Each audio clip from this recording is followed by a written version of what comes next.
புதுவையின் மண்ணிலே விசுவாச வித்திட்ட எம்மறை பணியாளர் உமக்கே நன்றி. கடல் கடந்து வந்து கருணை பொய்ந்த எம்மிபி தூதர்களே உமக்கே நன்றி. போரிடுகின்ற பொழுது, அந்த மக்களை காப்பாற்றுகின்ற பொழுது, அங்க முன்னாடி ஒரு 20,000 பேர் கிறிஸ்தவங்களா இருக்கிறாங்க சபரியார் போறதுக்கு முன்னாடி. ஆனால் அவருடைய சமூக போராட்டம், ஆன்மீக போராட்டம், எழுச்சி மிகுந்த உடனிருப்பு அவங்களுக்கு மிகப்பெரிய சக்தியா மாறுச்சு. யாருக்கும் நான் சொன்ன ஒரு 5 மறை மாவட்டங்கள்ல இன்னைக்கு 400 ஆண்டுகால வரலாற்றில் மக்கள் மிகவும் அழகாக எல்லா நிலையிலும் உயர்ந்திருக்கிறாங்க. ஆனா அவர் வரும்பொழுது அன்றாடம் காட்சிகள். இன்னைக்கு மீனுக்கு கடலுக்கு போனாதான் மீன் கிடைக்கும், சோறு போடுவாங்க, அவ்வளவுதான். அவ்வளோ கஷ்டப்படுற மக்கள் மத்தியில கிறிஸ்தவத்தை ஆழமா கொடுத்துட்டு இந்த வழியா அவர் போற நாகப்பட்டினத்திலிருந்து நம்ம ஊர் வழிதான் போறாரு அவரு, தெரியுமா? அப்ப மயிலாப்பூருக்கு போகணும், பாஸ்கா கொண்டாட போறாரு 1545. பாஸ்காவுக்காக, ஹோலி வீக்காக மயிலாப்பூருக்கு போகும்பொழுது நம்ம அப்படியே கிராஸ் பண்ணிட்டு வராரு. நாகப்பட்டினத்திலிருந்து நாகூர், டிஆர் பட்டினம், காரைக்கால், சிதம்பரம் இந்த பக்கம் வரும்பொழுது உப்பளம் என்ற பகுதி, பாண்டிச்சேரியில் உப்பளம் என்ற பகுதியில் அவருடைய கப்பல் முன்னையும் போகல பின்னையும் போகல, புயல் அடிக்குது, ஸ்டக்காய் நின்று போச்சு. அப்போ அங்க நிற்கிறார். உப்பளம்ன்றது பாண்டிச்சேரி. அதனால பாண்டிச்சேரி அங்கே இறங்கி ஓரிரு வாரங்கள் தங்கிட்டு மத போதகம் செய்துட்டு அந்த பக்கம் போனத வரலாறு. அது செக்குலர் ஹிஸ்டரி இருக்கு, நம்முடைய வரலாற்று இருக்குது. எனவே சௌரியாரு நம்பு பாண்டிச்சேரி மறை மாநிலத்தில் உப்பளம் என்ற பகுதியில் 475 ஆண்டுகளுக்கு முன்பாக அங்கே பணி செய்தாரு அப்படி வரலாறு நமக்கு உண்டு. எனவே இப்படி போற சௌரியார் கடந்து போயிட்டாரு. இங்க உபதேசர்கள் நிறுத்தி நியமிச்சிருக்கிறாரு. சாமியார்லாம் கிடையாது. 1-2 சாமியார்கள் வராங்க, இயேசு சபை சாமியாருங்கள்.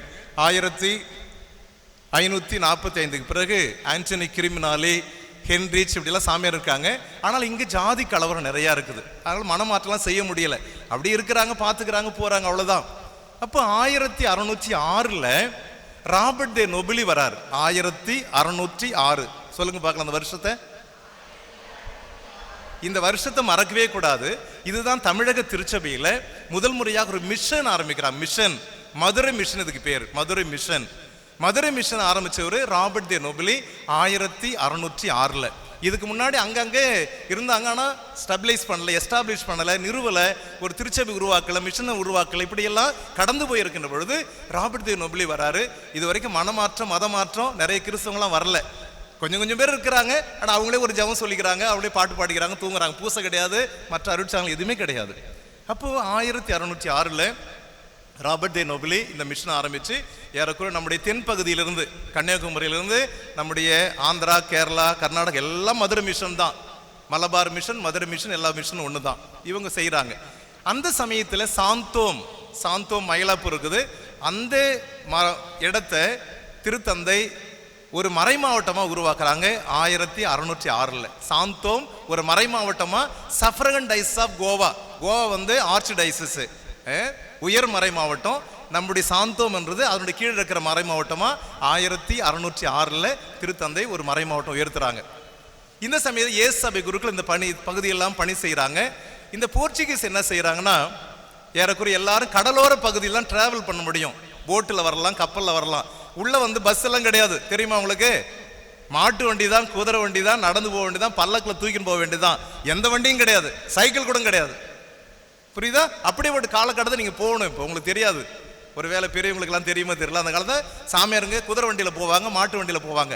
இதெல்லாம் ஒரு காலகட்டம். அப்போ இந்த முதல் பணியாளர்கள் என்ன செய்யறாங்க, இங்கே 1606 ராபர்ட் தே நொபிலி ஆரம்பிச்சான்னு சொல்லியிருக்காங்க. அவங்களுக்கு இந்த கடலோர பகுதியில் வராங்க. எங்க தொடங்குறாங்க? புலிக்காட், சென்னைக்கு பதில் புலிக்காட் அந்த பகுதி, சத்ராஸ் கல்பாக்கம், அதற்கு பிறகு கூனிமேடுக்கு அடுத்து காலாப்பேட்டை, புதுச்சேரி, தேவனம்பட்டினம், கடலூர், அதுக்கடுத்து இந்த சைடில் வந்தீங்கன்னா கொள்ளிடம், திருமுலவாசல், தரங்கம்பாடி, டிஆர் பட்டினம், நாகூர், நாகப்பட்டினம். இது எல்லாமே அவங்களுடைய வாணிப தலங்கள். இங்கெல்லாம் கிறிஸ்தவங்க இருந்தாங்க, இன்னைக்கு இல்லாமல் இருக்கலாம் ஒரு வேலை. புரியுதுங்களா? கொள்ளிடத்தில் இருந்தாங்க, திருமுலவாசல் இருந்தாங்க, இந்த பக்கம் டிஆர் பட்டினம்லாம் அந்த காலத்திலே 1600 இவங்கெல்லாம் கிறிஸ்தவங்க இருக்கிற இடம். ஏன்னா இது வணிக ஸ்தாபனங்கள் நிறுவப்பட்ட இடம். அப்போது சாமியாருங்க என்ன பண்ணுவாங்க, ஒன்று நாகப்பட்டினத்தில் இருப்பாங்க, அல்லது சாந்தோமில் இருப்பாங்க, மயிலாப்பூரில் இருப்பாங்க, மெட்ராஸில். இந்த பகுதி அத்தனை பகுதியும் 1-2 சாமியாருங்கள் அப்படியே போய் பார்த்துட்டு நன்மை கொடுத்துட்டு பூசை வச்சுட்டு பார்த்துட்டு போயிட்டே இருக்கிறது. இதுதான், இப்படித்தான் மிஷன்லாம் ஆரம்பிச்சது. நம்முடைய இயேசு சபை குருக்கள் ஆரம்பித்தார்கள் இந்த பகுதியில். அந்த சகிதியில் பார்த்தீங்கன்னா ஏறக்குறைய நம்முடைய பகுதி காரைக்கால் பகுதியிலலாம் அவங்க இயேசு சபை காலத்திலேயே குருக்கள் இங்கு பணியாற்றிருக்கிறாங்க. இதெல்லாம் மதுரை மிஷனில் சேர்ந்ததாக இருக்கிறது. டிஆர் பட்டணத்தில் இருக்குது. அங்கே 1610 டிஆர் பட்டணத்தில் பெச்சின்னு ஒரு சாமி இருந்திருக்காரு. அருட்திரு பெச்சின்னு சொல்றாங்க. 1610 டிஆர் பட்டணத்தில் சாமியார் இருந்திருக்காரு. அதே போல தரங்கம்பாடி, இப்போ இன்னைக்கு நமக்கு எடிஞ்சு போயிருக்கலாம். தரங்கம்பாடியில் 1613 ஒரு குருவானவர் அங்கே அடக்கம் செய்யப்பட்டிருக்கார். ஆர்எஸ் தெசான்னு சொல்லி ஒரு சாமியார் அடக்கம் பண்ணப்பட்டிருக்காரு தரங்கம்பாடியில். அதே போல் நம்முடைய குறும்பாக்கிறது நல்லாத்தூரில் அப்போ கிறிஸ்துவ இருந்திருக்காங்க. அதெல்லாம் நாங்கள் படித்தோம்னா இப்போ 1600 நம்முடைய பகுதிகளில் அங்கங்கே சாமியாருங்க தங்கி பணி செய்ய ஆரம்பிச்சாங்க. நம்முடைய இடம் காரைக்காலை பொறுத்தளவு பார்க்கும் பொழுது இங்கே பிரெஞ்சுக்காரங்க உங்களுக்கு சொல்ற பிரெஞ்சு, அதன் பிறகு ஏசு சபையெல்லாம் பணியாற்றுகின்ற பொழுது பாண்டிச்சேரியை 1632 ஒரு வாணிப கழகத்தை பிரெஞ்சுக்காரங்க ஆரம்பிக்கிறாங்க. 1632 2 வருஷம் தான் இருக்காங்க. சாமியாரெல்லாம் கொண்டு வந்து வேலை செய்யறாங்க. ஆனால் கழகத்தை இந்த வாணிப தளத்தை மூடிட்டு போயிடுறாங்க. 1634 போயிடுறாங்க. அதற்கு பிறகு 1673 பெல்லான் அவன் தான் முதல் கிறிஸ்தவன் சொல்றாங்க. அவன் தான் பாண்டிச்சேரியுடைய முதல் கிறிஸ்தவன். ஒரு வாணிப கழகத்தை நிறுவுறாரு. அவர் தங்குறாரு. அதற்கு பிறகு பிரான்சோ மர்த்தேன்னு சொல்லி அவருடைய துணையாளர்கிட்ட விட்டுட்டு போயிடுறாரு. நான் வேகமா போறேன்னா வேகமா போற மாதிரி தெரியுதா? கொஞ்சம் பொறுமையா போனா நல்லா இருக்கும் இல்லையா? அப்படிதானே எனக்கு புரியுது, முகத்தை பார்த்தா தெரியுது. ஓகே, நிறைய விஷயங்கள் வர்றதால சீக்கிரம் சொல்லணும் பாக்குறேன் நான். இப்போ ஓகே, பாண்டிச்சேரி 1674 பாண்டிச்சேரி என்ற ஒரு வார்த்தை கொடுக்கப்பட்டது. அது வரைக்கும் செஞ்சி அரசு கீழ் அது இருக்குது. அப்போ அங்கிருந்து 1774 தான் பாண்டிச்சேரியை பிரெஞ்சுக்காரர்கள் பிடிக்கிறாங்க. ஒரு கத்தோலிக்க நிலை உருவாகுது பாண்டிச்சேரியில். அவங்க பிரெஞ்சுக்காரன் பிடிச்ச உடனே அடுத்த பகுதி காரைக்கால், அப்புறம் வெஸ்ட் பெங்கால் சந்திரநாகூர், மாஹே, இந்த பகுதியெல்லாம் பிரெஞ்சுக்காரங்க பிடிக்கிறாங்க. இப்போ காரைக்கால் தஞ்சாவூர் அரசங்கிட்ட இருக்கு. தஞ்சாவூர் மன்னன் தான் இதெல்லாம் ஆட்சி செய்யறான். நம்மலாம் ஒரு அரசாட்சி கீழே இருந்தவங்க. இந்தியாலாம் கிடையாது. இந்தியாலாம் எப்போ வந்துச்சு? இன்னைக்கு இந்தியா கிடையாது, யூனியன் ஆஃப் ஸ்டேட்ஸ்னு சொல்றோம். இன்னைக்கு நிறைய நம்ம தனித்தனியா இருக்கிறோம். அப்ப தஞ்சை மன்னன்ட்டு இருந்து பிரெஞ்சுக்காரங்க ஏறக்குறைய 1739 இந்த பகுதியை வாங்குறாங்க. பிரெஞ்சுக்காரன் காசு கொடுத்து வாங்குறான். எங்க? தஞ்சாவூர்காரங்கள்ட்ட இருந்து. அப்பதான் காரைக்கால் பிரெஞ்சு அரசு கீழே வருது. கத்தோலிக்கர்கள் ஏறக்குறைய 1720 இருந்தே நம்ம காரைக்காலில் கிறிஸ்துவங்க இருந்திருக்காங்க. எந்த வருஷத்துல இருந்து? 1020.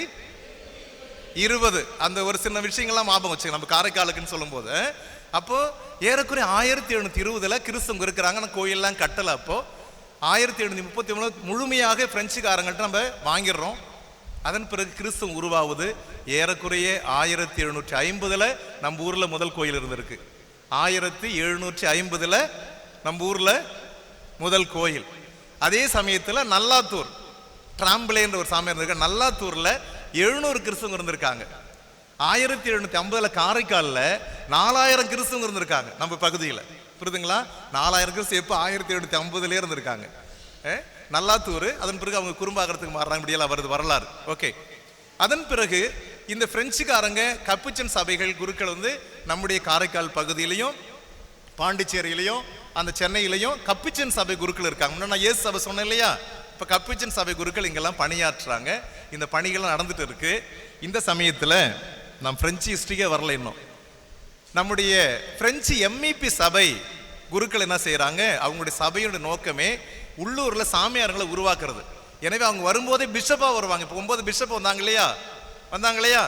அதே போல திருத்தந்தை என்ன செய்யறாரு? அவங்களுக்கு அப்போஸ்டலிக் விக்கர் அப்படின்னு சொல்லி ஒரு பட்டத்தை கொடுத்து பிஷப்பா அனுப்புறாரு. எதுக்கு பிஷப்பா அனுப்புறாருன்னா, ஊர்ல போய் தேடி பசங்களை கண்டுபிடிச்சு அவனை சாமியார் ஆக்கி அவங்க கையில அந்த இடத்த கொடுத்துட்டு நீ வெளியே வந்துன்னு சொல்றதுதான் இந்த நோக்கம். அப்போஸ்டலிக் விக்கர் 3 பிஷப்ஸ் இருக்கிறாங்க. லெமாத், பல்லு, இக்னாசி, கொத்தலாந்தி, இந்த 3 பேர் தான் ஃபவுண்டர்னு சொல்லுவோம். இவங்க என்ன செய்யறாங்க? தெற்காசிய நாடுகளுக்கு போறாங்க. நம்ம இந்தியாவுக்கு வரல. முதல்ல அவங்க எங்க? இப்போ தெற்காசிய நாடுகள்னா வியட்நாம், சயாம், தாய்லாந்து, இந்தோசீனா, பர்மா, இந்த பகுதியில தான், கம்போடியா, இந்த பகுதியில தான் முதல் முறையில் அவங்க எம்இபி சபை குருக்கள் போறாங்க. சபை ஆரம்பிச்சோன்னு எங்க போறாங்க? நம்முடைய ஆசிய நாட்டுக்கு வராங்க. அதுவும் தெற்காசிய நாட்டுக்கு வராங்க. இந்த பகுதியில் தான் அவங்க இருக்கிறாங்க. எனவே இந்த பகுதியில் வருகின்ற பொழுது அங்க 1687 சயாம்ல பெரிய சண்டை நடக்குது. 1687 பர்மாவுக்கும் தாய்லாந்து, இப்ப தாய்லாந்துன்னு சொல்றோம், அப்ப சயாம்னு சொல்லுவாங்க, சியாம் அல்லது சயாம், சண்டை நடக்கும் பொழுது அங்க இருக்கிற எம்இபி குருக்களும் ஏசு சபை குருக்களும் அங்க துரத்தி அடிக்கப்படுறாங்க, வெளியேற்றுறாங்க. இவங்கெல்லாம் அங்க இருக்க ஆட்சியாளருக்கு சப்போர்ட் பண்றாங்கன்னு சொல்லி அந்த ஆட்சியாளர் பர்மாக்காரன் என்ன பண்றான், அந்த இடத்த பிடிச்ச உடனே வெளியே துரத்துறாங்க. வெளியே துரத்து வரும்பொழுது நம்முடைய எம்இபி குருக்களுடைய ஒரு பொருளகம், ப்ரொக்யூர்னு சொல்றாங்க, பொருளகத்தை இங்க பாண்டிச்சேரியில அரிக்கமேடு அல்லது வீராம்பட்டின இடத்துல நிறுவுறாங்க. அப்பதான் நம்ம ஊருக்கு வராங்க எம்இபி சமைங்க. அது வரைக்கும் தாய்லாந்துல இருக்கிறாங்க. இது வரைக்கும் புரியுதா? புரியலன்னா பரவாயில்ல, எம்இபி சொல்லும்போது புரிஞ்சுக்கிட்டா பரவாயில்ல. பேக்ரவுண்டுக்கு மட்டும் சொல்லிட்டு இருக்கேன் நான். அவங்க இங்க வரல, நம்ம நாட்டுக்கு வரல. அவங்க நாட்டை விட்டு துரத்துன உடனே தஞ்சம் புகிற இடம் ஏன் பாண்டிச்சேரி வராங்கன்னா, இங்க பிரெஞ்சுக்காரங்க இருக்காங்க, அவங்களும் பிரெஞ்சு ஆளுங்க. ஏன் நம்ம ஊருக்காரங்க இருக்காங்க, நம்ம மொழி பேசுறவங்க இருக்காங்க, நம்ம ஆளுங்க இருக்காங்கன்னு சொல்லிட்டு பாண்டிச்சேரிக்கு வீராம்பட்டினத்துக்கு வராங்க. அங்க ப்ரொக்யூர் ஆரம்பிக்கிறாங்க. ப்ரொக்யூர்னா பொருளகம். இந்த நாட்டுக்கு பொருள் அனுப்புறதுக்கு, பணம் அனுப்புறதுக்கு ஒரு இடமா அந்த பாண்டிச்சேரி தேர்வு செய்யறாங்க 1687. அந்த சமயத்துல அங்க பிரெஞ்சு ஏசு சபை குருக்கள் பணியாற்றுறாங்க. எங்க? சயாம். சொல்லுங்க பார்க்கலாம். தாய்லாந்துக்கு பேர் தான் சயாம். அவங்களும் வெளியே துரத்தின உடனே அவங்க ஓடி வராங்க. எங்க வராங்கன்னா பாண்டிச்சேரிக்கு வராங்க. இப்போ நம்ம ஆளுங்க இங்க இருக்காங்கப்பா, நம்ம போகலாம் அப்படின்னு சொல்லிட்டு இங்க வந்துடுறாங்க. இங்க முதல்ல கப்புச்சன் குருக்கள் இருக்கிறாங்க, கப்புச்சன் சபை குருக்கள் அங்க இருக்கிறாங்க. கப்ஸ் கோயிலுக்கு போயிருக்கீங்களா நீங்க? பாண்டிச்சேரியில் கப்ஸ் கோயில் தெரியுமா? அந்த பகுதி தான் கப்புச்சன்ஸ் இருந்த இடம். ஒயிட் ஏரியான்னு சொல்லுவாங்க, வெள்ளையர் நகர்னு சொல்லுவாங்க. இவங்க என்ன செய்யறாங்க, இங்க வந்த உடனே இப்ப நம்ம கத்திட்டு பேராளம் இருக்கு தெரியுமா உங்களுக்கு? பிஷப் ஹவுஸ் இருக்கு தெரியுமா? அந்த இடத்துல 1687 ஓடி வரவங்க 89 இங்க தங்கி இந்த இடத்த வாங்கி 1691 அம்லோர்போ மாதாவுக்கு ஒரு கோயிலை கட்டுறாங்க. 1691 சரியா? ஒரு சின்ன கோயில் கட்டுறாங்க. பிஷப் ஹவுஸ் போயிருக்கீங்களா யாராவது? பிஷப் ஹவுஸினுடைய கீழ்த்தளம் ஸ்ட்ராங்கா இருக்கும். அது அவங்க கட்டுறது பிஷப் ஹவுஸ். ஏசு சபை தான், பிரெஞ்சு சாமியாருங்கல்ல. கீழ்த்தளம் முழுசுமே ஒரு நீளமா இருக்கும். ஏறக்குறைய ஒரு 10 ரூம் இருக்கும், சாப்பாடு இருக்கும், எல்லாம் ஒரு பகுதி முழுசுமே அவங்க கட்டுறது. எந்த வருஷம் சொன்னா 1691. அப்ப கோயிலை கட்டுறாங்க, பிஷப் ஹவுஸ் தங்குறதுக்கு இடம் கட்டுறாங்க, அந்த இடத்த வாங்கி போடுறாங்க. அந்த சமயத்துல டச்சுக்காரன் என்ன பண்றான், இது வரைக்கும் பிரெஞ்சு இடமா இருக்குது, டச்சுக்காரன் இது மேல படையெடுக்கிறான். படையெடுத்த உடனே இவங்க எல்லாரும் வெளியே துரத்துறான். பாண்டிச்சேரியில் யாரும் இருக்க முடியாது, கிறிஸ்தவங்க இருக்க முடியாது. அப்போ கப்புச்சன் சபை சாமியாருங்க, ஏசு சபை சாமியார், புதுசா வந்தவங்க, குடி போனவங்க எல்லாரும் வெளியே போயிடுறாங்க. எங்க? பிரிட்டிஷ் பகுதி, இதெல்லாம் இந்த பகுதி வெளியே வர்றாங்க. டச்சுக்காரில் ஆட்சி செய்யறாங்க. அப்ப ரியாஸ் உடன்படிக்கை, ரெய்விஸ் உடன்படிக்கை இருக்கு. உடன்படிக்கை பிறகு 1691 தான் மீண்டும் பாண்டிச்சேரிக்கு வராங்க. ஒரு நடுவில் ஒரு 5-6 வருஷம் இவங்க வெளியில கிடக்குறாங்க. டச்சுக்காரன் இவங்க கட்டின கோயிலெல்லாம் இடிச்சு தள்ளிட்டான். 1691 கோயில் கட்டின இடிச்சுட்டான். அதே போல் பல்வேறு இடங்கள் எங்கெல்லாம் பிரெஞ்சு இடம் இருந்துச்சோ, இங்க முன்னாடி கோயில் சொன்னா கோயில் இருந்துச்சு இல்லையா, எல்லாத்தையும் அவங்க இடிச்சு தள்ளிவிடுவாங்க. அதன் பிறகு அவர்கள் என்ன செய்யறாங்க, ஜாண்டி பிரிட்டோ தெரியுமா? அவர் யாருன்னு? அருளானந்தர். அவர் எங்க செத்தாரு? ஓரியூர்ல. நம்ம பகுதியில் இருந்தார் அவரு, நம்ம டைசிஸ்க்கு வந்தார் அவரு. அம்மா 2 பேர் இப்படி காட்டுறாங்க. அவருடைய முதல் பணி நம்ம டைசிஸ் தான். இங்க கொள்ளிடம் இருக்கு இல்லையா, கொள்ளிடம் ஆறு கேள்விப்பட்டிருக்கீங்க இல்லையா? கொள்ளிடம் சிதம்பரம் பக்கத்துல கொழைன்ற ஒரு கிராமம் இருக்குது. வரராஜன்பேட்டை போற வழி அது. ஆண்டிமடம் வரராஜன்பேட்டை பக்கத்தில் கொழைன்னு ஒரு கிராமம் இருக்குது. அந்த கிராமத்திலும் தொடங்கி குள்ளஞ்சாவடி, கிருஷ்ணங்குப்பம், இப்ப இருக்கிற கூரைப்பேட்டை, நெய்வேலி, அதுக்கு பிறகு கூனங்குறிச்சி, அங்க இருக்கிற சித்தானங்கூர், எம்மாவூஸ் இருக்கிற சித்தானங்கூர், திருக்கோயில் இருப்பார் வீரச்சோழபுரம், அப்புறம் தண்டரை, வேட்டவலம், செஞ்சி, இந்த பகுதியெல்லாம் அருளானந்தர் வேலை செய்த இடம் வரலாற்று இருக்குது. அல்லேலூயா. தூங்குறீங்க கொஞ்சம் பேர். அல்லேலூயா. ஓகே, நன்றி. இப்ப அருளானந்தர் வந்தாரா வரலாம், நாளை இல்லைன்னு சொல்லக்கூடாது. இப்போ புரியுதா?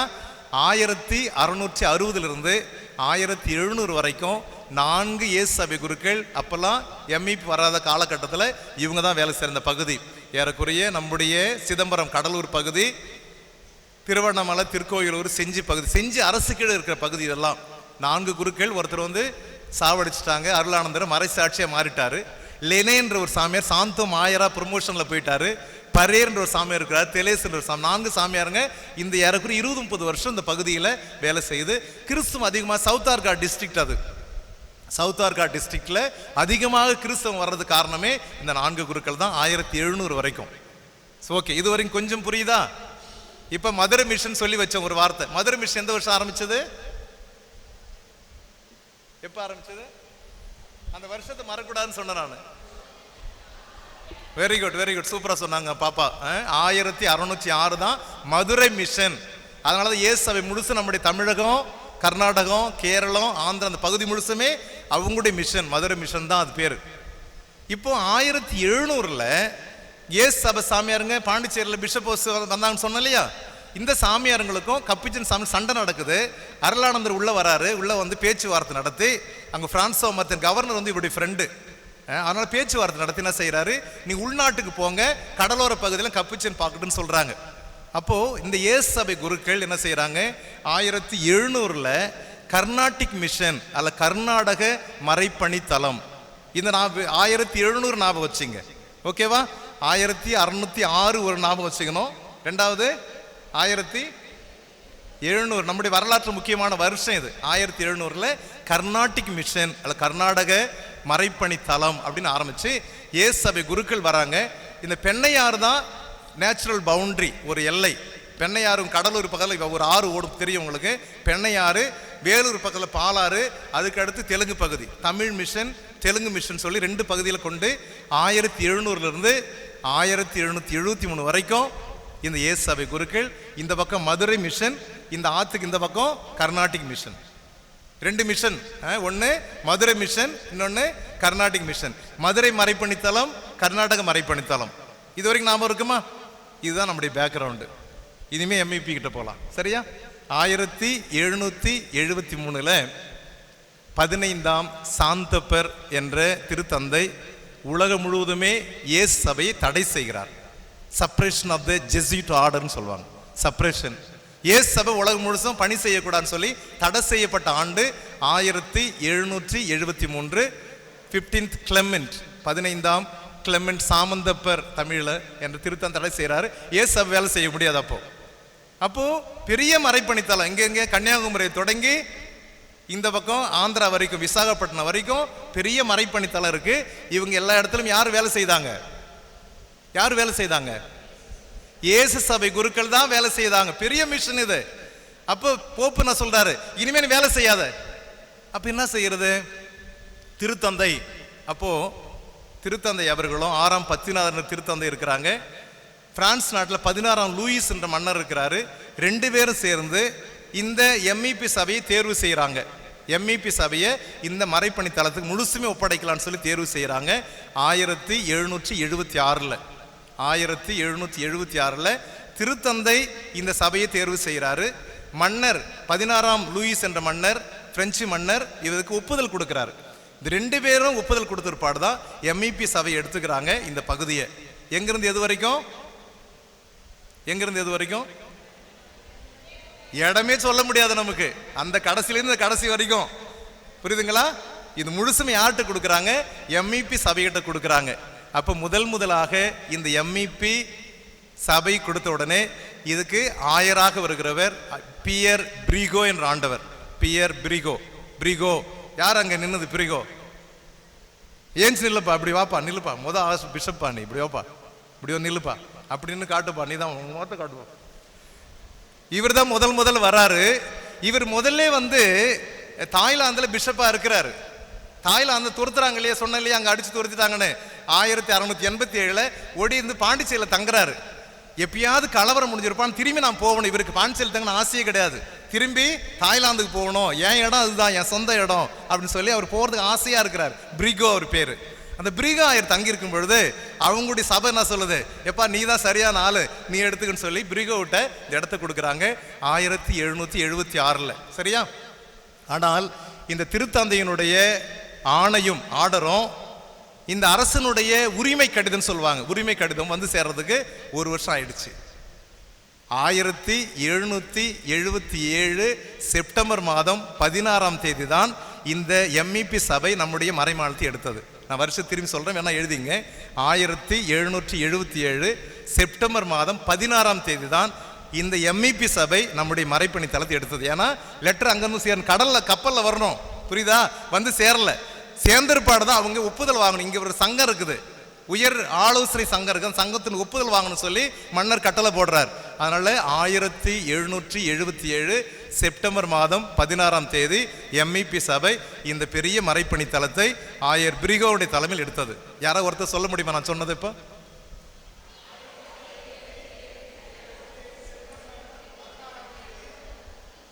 சூப்பர், எல்லாரும் ஜோரா கை தட்டிங்க நீங்களே. இந்த ஒரு டேட் மட்டும் நாம வச்சிங்க. நாம 1776 கொண்டாடுறோம். போப்பு ஆர்டர் போட்டது, 16ஆம் லூயிஸ் உரிமை கடிதம் கொடுத்தது. ஆனால் வந்து சேர்றதுக்கு என்னாச்சு, இவ்வளவு நாள் எடுத்தது, ஒரு வருஷம் ஆயிடுச்சு. சரியா? அப்போ செப்டம்பர் 16 1707 தான் பிரிகோ வராரு. பிரிகோ வந்து நில்லுப்பா இப்படி கொஞ்ச நேரம். பிரிகோ வந்து நில்லுங்க அங்கே. பிரிகோ இங்க வந்து நில்லுங்க கொஞ்ச நேரம். இப்படி நில்லுங்க, சும்மா உங்களை வச்சுக்கினே கொஞ்சம் கதை ஓட்டலாம். சரியா? இவர் வரும்பொழுது இவர் ஒரு பவர் கேட்கிறாரு. இவர் பிஷப் தான். இப்போ அந்த குள்ளாயங்க கழட்டிங்களா? குள்ளாவை கழட்டிங்களா? சரி இருக்கட்டும், பரவாயில்ல. பிஷப்பா வராரு, பிஷப்பா இருக்கிறாரு. ஆனா பவர் கிடையாது. பவர்னா அப்போஸ்தலிக் விக்கர்னு சொல்லி பவர் கேட்கிறாங்க, பவரே கொடுக்கல. வெறுமனே பவர் இல்லாம இந்த மிஷன் தலைவரா வர, சுப்பீரியரா வராரு. இங்க வரும்பொழுது இங்க வராரு. எங்கிருந்து எது வரைக்கும்? இது முழுசுமே. அப்ப போப்பு என்ன சொல்றாருன்னா, முன்னாள் இயேசு சபையினர் நிர்வகித்த பகுதிகள். இது ஒரு வார்த்தை தான். முன்னாள் இயேசு சபையினர் நிர்வகித்த பகுதிகள், the places managed by the Jesuits. அவ்வளவுதான். the places managed by the Jesuits. அவ்வளவுதான் கொடுக்கிறாரு. நிர்ணயம் எல்லாம் பண்ணல. அப்ப பாத்தீங்கன்னா இதுல எங்க வருதுன்னா, மைசூரு, ஆந்திரா பகுதி, தெலுங்கு பகுதி, இந்த பக்கம் கேரளா பகுதி, நம்முடைய புதுவை பகுதி, கோயம்புத்தூர் பகுதி, இந்த எல்லா மிஷின் இதில் சேருது. தஞ்சாவூர், மதுரை எல்லாம் சேர்ந்த பகுதி தான் முன்னாள் இயேசு சபையினர் நிர்வகித்த பகுதின்னு அர்த்தம். இப்போ இவர் வந்த உடனே கண்ணை கட்டி காட்டில் விட்டமா நிற்குது. பிரிகோ நிற்கிறார் பத்தியாப்போ. அவருக்கு மொழி தெரியாது, தமிழ் தெரியாது. அவருக்கு பணி செய்யறதுக்கு எத்தனை பேர் அனுப்புனாங்க தெரியுமா? இந்த பகுதி முழுசு எத்தனை பேர் அனுப்புனாங்க? எத்தனை பேர் அனுப்பியிருப்பாங்க சொல்லுங்க? வெறுமனே 5 பேர். வெறுமனே 5 பேர் இங்க கன்னியாகுமரியிலிருந்து ஆந்திரா வரைக்கும் பணி செய்ய 5 பேர். 5 பேருக்கு மொழி தெரியாது. 5 பேர் பிரான்ஸ்ல வரல. அவங்க எங்க இருந்தாங்க? வீராம்பட்டினத்துல முன்னாடியே ஒரு ப்ரொக்யூர் ஆரம்பிச்சிட்டாங்க. ஒரு செமினரி 71 ஆரம்பிச்சிட்டாங்க. அந்த இடத்துல 5 பேர் இருக்கிறாங்க. மொழி தெரியாத ஆளுங்க. அப்ப எப்படி செய்யறது? பணி செய்யறது எப்படி? கம்யூனிகேட் பண்ண? ஊமையா இருக்க முடியுமா? ஒண்ணு இடமும் குறிக்கல, மொழியும் தெரியாது, இந்த மக்களும் தெரியாது, எதுவுமே தெரியாது, நிக்கிறாங்க. அப்போ அவர்களோட 15 இயேசு சபை குருக்கள் இங்க முன்ன பணி செய்தாங்க இல்லையா? இப்ப அந்த சபையை தடை செய்தான்னு சொன்ன இல்லையா? அந்த 15 குருக்களும் இவங்களோட சேர்றதுக்கு விருப்பமே இல்லை. போப்பே எங்களை வேணான்னு சொல்லிட்டாருப்பா, நான் சேர மாட்டோம்பா அப்படின்னு சொல்லி இவங்க தகராறுலாம் பண்றாங்க.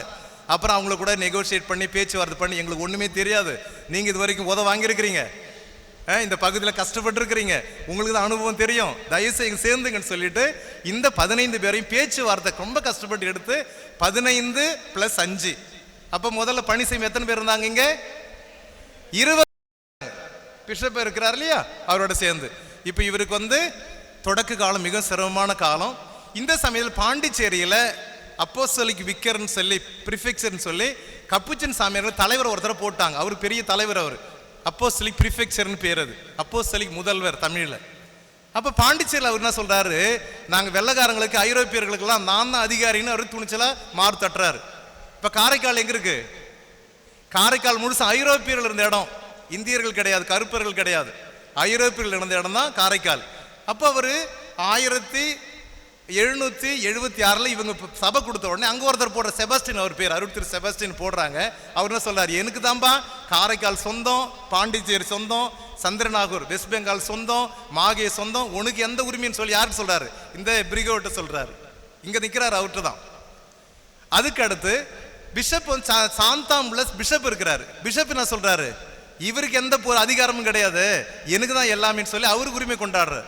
இந்த சிக்கலோட தான் பிரிகோ இந்த மிஷன் எடுக்கிறாரு. இங்க பணம் கிடையாது, மிஷினரிகள் கிடையாது, எல்லை பிரச்சனை இருக்குது, அதிகார பிரச்சனை இருக்குது. அதுக்கு முன்னாடி வேற ஒரு பிரச்சனை, அப்புறம் பின்னாடி நான் பேச, அந்த பிரச்சனை இருக்கு, எல்லாம் முடிகிறாரு. இவர் 1776 இருந்து 1791 வரைக்கும் இவர் ஆட்சி செய்கிறார். Okay, thank you. பிரிகோவுக்கு ஒரு கை தட்டுங்க, ரொம்ப நேரம் நின்ட்டார் அவர். அடுத்த பிஷப் யாரு? அடுத்து ஷாம்பனுவா இருக்காருங்க. ஷாம்பனுவா வீட்டுக்கு போயிட்டாரா? இருக்காரா? இங்கதான் இருக்காரா? சரி, ஷாம்பனுவா இப்போ 1791 இருந்து 1810 வரைக்கும் ஷம்பனுவா இருக்கிறாரு. இவருக்கு அதே பிரச்சனை தான், எல்லை தகராறு இருக்குது. இன்னும் எல்லையெல்லாம் நிர்ணயம் பண்ணல, அப்போஸ்தலர் விக்கிற பட்டமும் கொடுக்கல. இது போல சிக்கல் இவர் மாட்டினுக்கிறாரு. இங்க சாந்தோம் பிஷப் நான் தான் அதிகாரின்னு சொல்றாரு. ஒரு விஜி அவருக்கு ஆர்டர் போட்டு போயான்னு சொல்லி துரத்துறாரு சாந்தோம்ல இருக்கிற விஜி எல்லாம். அப்படிப்பட்ட சிக்கல்ல ஷம்பனுவா அவர் பேர். ஷம்பனுவா சொல்லுங்க பார்க்கலாம். ஷம்பனுவா அவர் பேர் பிரிகோ. அடுத்து ஷம்பனுவா. அவரு 1791 இருந்து 1810 வரைக்கும் ஆட்சி செய்யறாரு. இவருடைய ஆட்சி நிக்கோலாஸ் ஷம்பனுவான். ஷம்பனுவா தான் சொல்லுவோம் நாம, நிக்கோலாஸ் கிடையாது. அவர் இனிஷியல் அப்பா பேர் தான் நிக்கோலாஸ். அப்போ பரவாயில்ல, விடுங்க நிக்கோலாஸ் இங்க தான் இருக்கா வாங்க. இப்ப நிக்கோலாஸ் காலத்துலயுமே இவரும் மிஷன் சுப்பீரியர் தான் ஒழிய இவர் நிக்கோலாஸ் கிடையாது. நிக்கோலாஸ் அப்பா பேரு, ஷம்பனுவா தான் அவர் பேர். Okay, no problem. இப்போ இவர் என்ன செய்யறாரு, இவர் வந்த உடனே இவருக்கு அதிகார பிரச்சனை. இவர் விசிட்டுக்கு போறாரு. போன உடனே சொல்றாங்க உனக்கு என்ன பவர்ன்னு சொல்லி இவருக்கு விரட்டுறாங்க. அப்போ இவருக்கு போப்புக்கு எழுதுறாரு, தயவுசெய்து அப்போஸ்தலர் பவராது கொடுங்க எனக்கு, இந்த நாட்டில் என்னை ஏத்துக்க மாட்டானுன்னு சொல்லி கெஞ்சுறாரு. அது போல சூழல் தான் ஷம்பனுவா இருக்கிறாரு. இவர் காலத்துல திப்பு சுல்தான் கேள்விப்பட்டிருக்கீங்களா? மைசூர்ல இருந்து அவன் வெறி பிடிச்சவனா இருக்கிறான். அப்ப வெறி பிடிச்சவனா செய்யறான், மைசூர்ல இருந்து பரங்கிப்பேட்டை வரைக்கும் படையெடுக்கிறான். ஆண்கள் எல்லாம் விருத்த சேதனம் செய்யணும். விருத்த சேதனம் தெரியுமா? இஸ்லாமியர்கள் கல்யாணம் பண்றாங்க, தெரியும் இல்லையா? அது அப்ப ஆம்பளைங்கெல்லாம் பிடிச்சி விருத்த சேதனம் பண்ணவை, நீலாம் முஸ்லீமா மாறு. பொம்பளைங்கெல்லாம் சீரழிக்கணும், கற்பழிக்கணும்.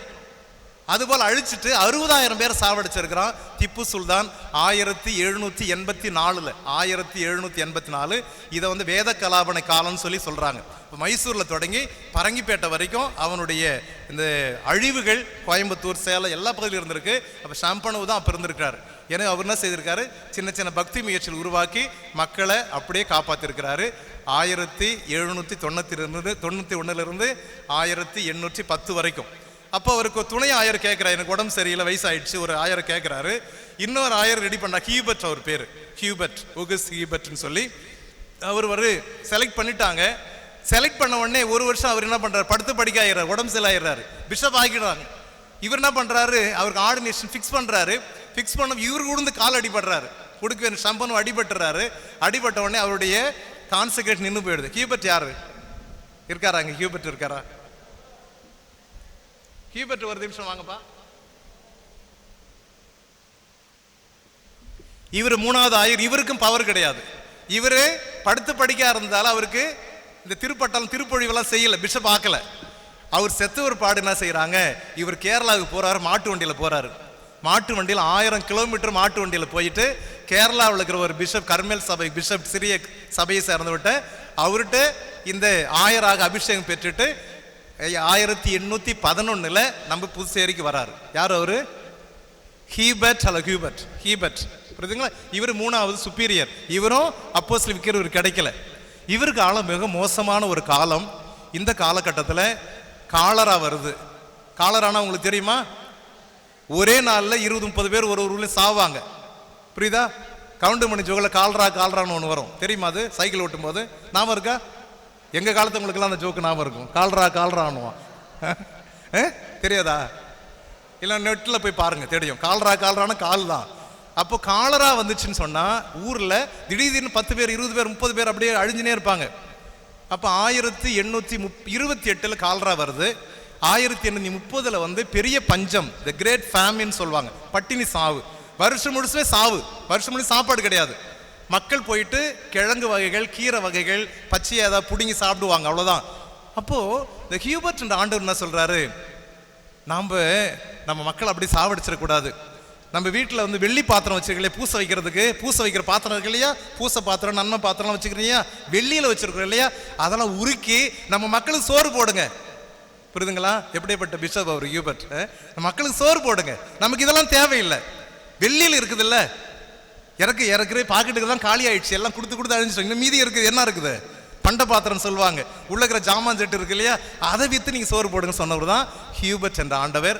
1833 பெரிய பஞ்சம் தொடர்ந்து நீடிட்டே இருக்குது. இப்போ சொல்றாங்க சவுத் ஆர்காட்லையும் சேலத்திலையும் 25% மக்கள் செத்து மடிந்தார்கள், இந்த பஞ்சத்திலையும் கால்ராவிலையும். எந்த பகுதி? சேலம் பகுதி, நம்முடைய தென்னார்காடுனா கடலூர், இந்த பகுதியெல்லாம், விழுப்புரம் பகுதியெல்லாம். அப்போ அப்படிப்பட்ட நிலையில மனதுருகி செய்தவர் தான் இவர் செய்த ஒரு பெரிய புண்ணியன்னு சொன்னா, போனான் ஒரு ஆண்டவர் இருக்கிறார். போனான் அவர் வந்து வீரங்கி இருக்கார். முடியட்டும், ஒரு நிமிஷம் சிஸ்டர் இருங்க, அவர் கதை இருக்கு, கொஞ்சம் இல்லைங்க, ஹியூபர்ட் நில்லுங்க.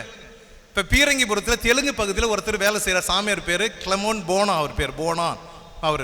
அவரை கூப்பிட்டு பிஷப் ஆக பாரு, வரமாட்டேன்றாரு. கட்டாயப்படி லெட்டர் எழுதி இழுத்துன்னு வந்து, நீ தாண்டா பிஷப் ஆகுன்னு சொல்லி நிறுத்தின உடனே அவர் ஓடுறாரு, என்னை விட்டுடுங்கன்றார். 4 தாடு கூட்டு பார்க்குறாரு. அப்புறம் ப்ரொக்ரேட்டராக போயிட்டு திரும்பி தங்க வச்சு பிஷப் ஆகும்போது என்ன செய்கிறாங்க, 1831 மக்கள் பஞ்சத்தில் அடிபட்டு இருக்கிறாங்க. இப்போ பாண்டிச்சேரி கரையில் உழவர் கரை இடம் இருக்குது. உழவர் கரையில் அவருக்கு ஒரு 1000 பட்டம் நடக்குது. எப்படி நடக்குது தெரியுமா?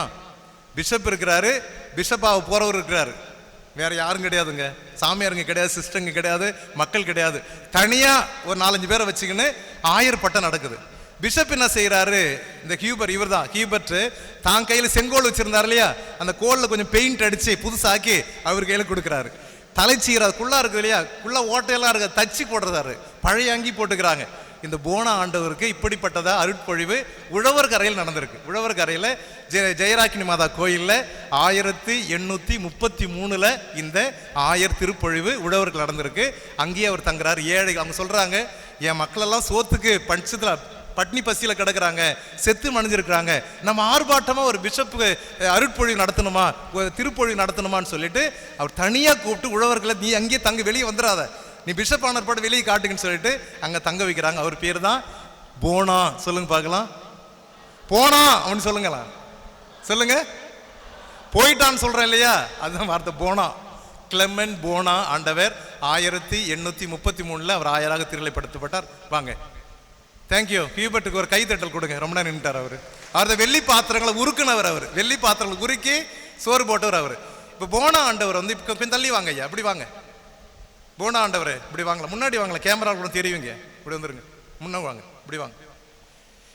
இவர் வந்து இந்தியாவுடைய மிஷனுடைய ஒரு தலைவராக, தந்தையாக போற்றப்படுகிற கிருஷ்ண. இவர் வந்து ஏறக்குறைய 1836 1861 வரைக்கும் பிஷப்பா இருக்கிறார். 1836 அதிலிருந்து 1861 வரைக்கும். ஓகேவா? இப்போ இவர் பீரியட் வந்து ரொம்ப நீண்ட பீரியடு. ஆனா 2 அப்போஸ்தலிக் விக்கர், இப்ப ஹியூபர்ட்னு ஒருத்தர் போயிட்டார் இல்லையா, அவர் தான் அப்போஸ்தலிக் விக்கர் பட்டம் கொடுன்னு கேட்டுட்டே இருந்தாரு. அவர் பட்டம் கொடுத்துட்டாங்க. ஆனா அது ரோமாபுரம் கிளம்பி வர்றதுக்குள்ள அவர் பொட்டுன்னு போயிட்டார். புரியுது நான் சொல்றது? ஜூலை மாதம் 6ஆம் தேதி 1836 அப்போஸ்தலிக் விக்கர் பட்டத்தை ரோமாபுரில் போப்பு கொடுக்குறாரு.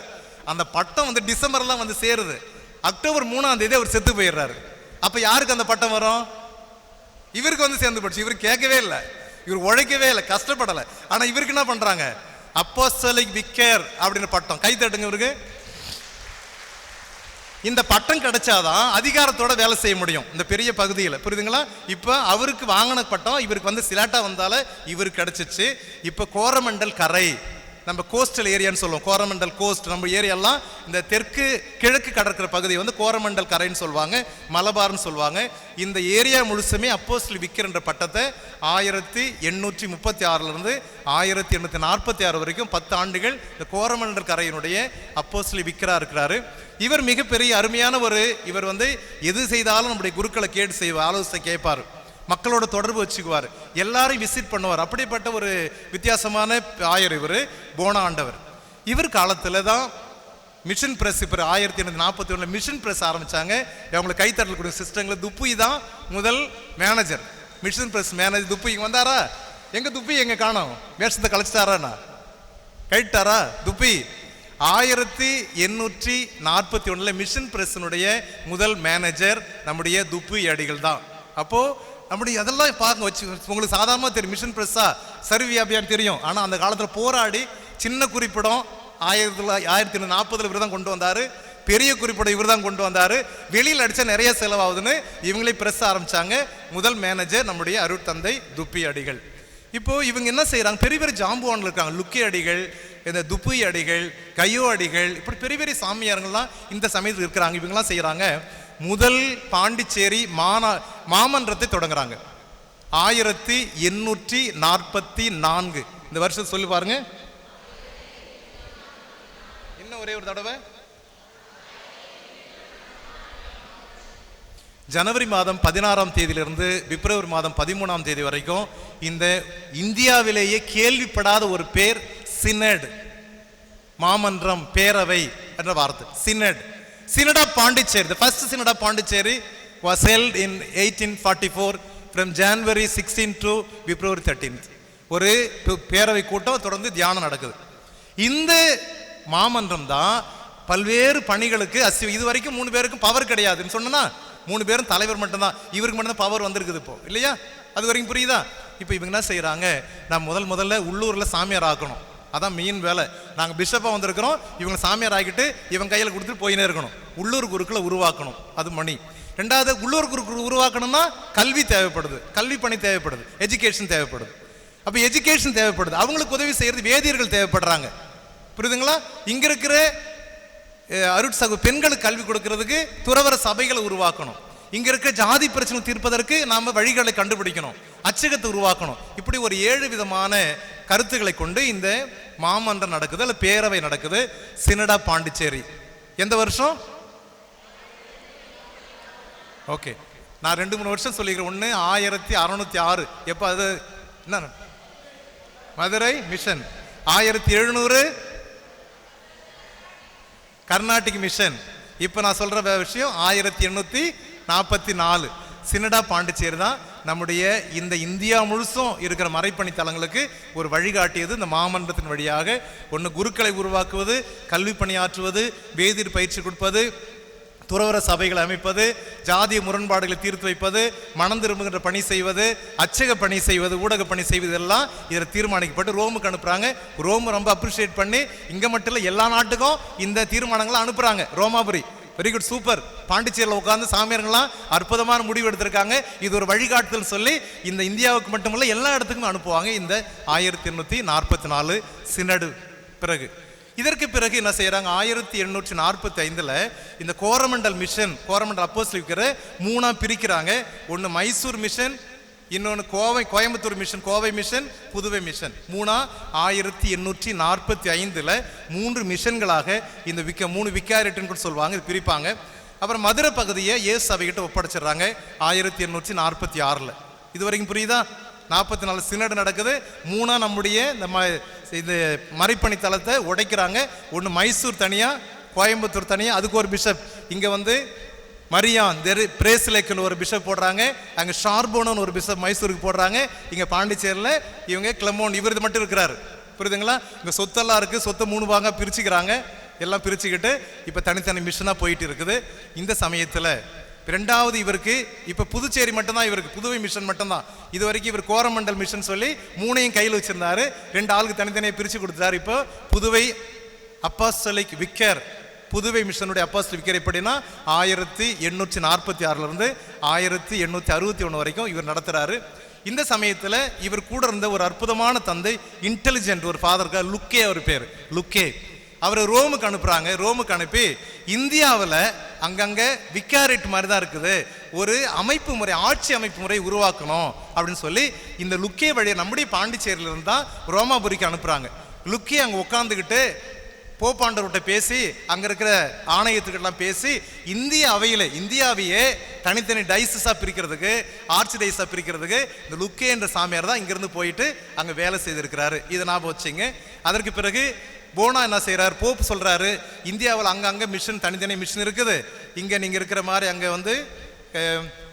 விசாகப்பட்டினம் MSFS இருக்கிறாங்க, அங்கே அகஸ்டின் இருக்கிறாங்க, நிறைய துறவர சபைகள் அமைப்பெல்லாம் இருக்குது, நீங்கள் விசிட் பண்ணணும்னு சொல்லி 1859 ஆண்டு அப்போஸ்தலிக் விசிட்டேஷன் ஆரம்பிக்கிறாங்க. 1859 அவர் கூட லவுனானோ தெப்போமியர் 2 பேரையும் நோட்ஸ் எடுக்கிறதுக்காக, மதிப்பிட்டால்னு சொல்லுவாங்க, நோட்ஸ் எடுக்கிற 2 சாமியாரை கூப்பிட்டுக்கிட்டு இந்த போனா என்ன செய்கிறாரு, இங்கேருந்து புறப்பட்டு சிலோனுக்கு போகிறாரு, கொயிலோனுக்கு போகிறாரு, வேராப்பள்ளிக்கு போகிறாரு, இங்கே நார்த் இந்தியா வரைக்கும் போகிறாரு. அப்படி போயிட்டே இருக்கிறாரு. வாரணாசிக்கு போகும்போது அவருக்கு உடம்பு சரியில்லை, செத்து போயிடுறாரு. எப்பா செத்து போகிற, நீ வருத்தப்படாத. அங்கே வாரணாசியில் 1861 அவர் எவ்வளோ தூரம் பயணப்படுறது, மாட்டு வண்டியிலே, புரியுதுங்களா? வண்டியெல்லாம் வேற வண்டி இல்லை, மாட்டு வண்டியில் சிலோனுக்கு போகணும், கொயிலோனுக்கு போகணும், கேரளாவுக்கு போகணும், ஆந்திரா போகணும், மைசூர் போகணும், இப்படியே போயிட்டு ஆக்ரா, கான்பூர் எல்லாரும் போயிட்டு வாரணாசிக்கு வரும்போது அவர் உடல்ல சரியில்லாமல் இறந்துடுறாரு. 1861 அந்த வாரணாசியிலே அடக்கம் பண்ணுறாங்க. அடக்கம் பண்ணப்பட்ட உடலை 1896 நம்ம பாண்டிச்சேரிக்கு அவருடைய எலும்பெல்லாம் கொண்டு வந்து நம்ம ஊர் கல்லறையில், நம்முடைய பிஷப் ஹவுஸ் பக்கம் கல்லறை இருக்குது இல்லையா, அந்த கல்லறையில் 1896 அடக்கம் செய்யப்பட்டுறாங்க. இந்த ஆயர் போனான் மட்டும்தான் பின்னாடி வர லவுனான் சொல்வாரு, இந்தியாவை கத்தோலிக்க ஓட்டத்தில் ஓட செய்தவர். சொல்லுங்க, இந்தியாவை கத்தோலிக்க ஓட்டத்தில் ஓட செய்வர். இவர்தான் அப்போஸ்தலர்கள், இந்திய அப்போஸ்தலர் ஒருவராக கருதப்பட வேண்டியவர். இவர்தான் இந்திய மிஷனுடைய தந்தையாக கருதப்பட வேண்டும் சொல்லி போனான்னு சொல்றார். அப்போ அவருக்கு பிறகு சினடு வந்துச்சு. இந்த விசிட்டேஷன்ல வந்து ரிப்போர்ட் கொடுத்தாங்க. இப்ப டைசஸ் எல்லாம் உருவாக்க போறாங்க. இதுக்கெல்லாம் ஸ்டெப்ஸ் எடுத்தது யாரு? இந்த போனா ஆண்டவர். ஒரு கைத்தறல கொடுத்துருமா அவருக்கு? இன்னும் கொஞ்சம் பேர் தான் இருக்க, முடிச்சுட்டு நம்ம டீ சாப்பிட போகலாம். அடுத்த ஆண்டு வருவாங்க. கொதேல் வாங்க. கொதேல் இருக்காரா? வாங்க ஐயா, முன்னாடி வாங்க. இசிதோர் கொதேல் இவர் பேரு. இப்போ இவர் முன்னாடி பிஷப் ஆயிட்டாரு, கோயம்புத்தூர் பார்த்துக்கிறாரு. 1861 இருந்து 1867 வரைக்கும் வெறுமனே ஒரு 5 வருஷம் தான் இவர் பிஷப். கோச்சுக்காதீங்க, உங்களுக்கு லாங் பீரியட் கொடுக்கல, உங்களுக்கு 5 வருஷம் தான். இவர் வந்து மிகவும் ஏழைகளை நேசிக்கின்ற ஒரு ஆயராக கருதப்பட்டார். ஏழைகளை நேசிக்கிறவர், ஏழையாக வாழ்ந்தவர், ஏழைகளுக்கு முன்னுரிமை கொடுக்குன்னு பேசிட்டே இருந்தவர். அப்படிதான் இவர் பீரியட்ல நிறைய செய்யல. ஆனா இவர் என்ன செய்யறாரு, இந்த சாமியார்கள்லாம் பார்த்து ஏழைகளுக்காக இருங்க, ஏழைகளுக்கு பணி செய்யுங்க, ஏழைகளை கொண்டு வாங்க அப்படின்னு சொல்ற ஒரு ஆண்டவர் தான் கொதேல் என்ற ஆண்டவர். இவர் காலத்துல சாவு பழைக்கிற நேரத்தில் இருக்கிற பிள்ளைங்க நிறைய வேதியர்களை உருவாக்கி இந்த அப்ப ஞானஸ்தானம் கொடுப்பா. இப்ப நீங்க கொடுக்க மாட்டீங்க, குழந்தை சாவன பிறந்த உடனே சாவந்துரும். இப்பெல்லாம் நம்முடைய சிசேரியன்லாம் வருது இல்லையா, அப்போ 8 குழந்தை, 10 குழந்தை, 12 குழந்தை, 15 குழந்தை பிறக்குமா பிறக்காதா? என்னப்பா நீங்க எந்த உலகத்துக்கு இருக்கிறீங்க? களம்புள்ள பெத்தான்னு சொல்லுவாங்க. பழம்புள்ள என்ன அர்த்தம்? 12, 16, 18 தான் போயின்னு இருக்கணும் லிஸ்ட். அதில் 1, 2 செத்து போயிடும். புரியுதுங்களா? பிறந்த உடனே செத்துரும்.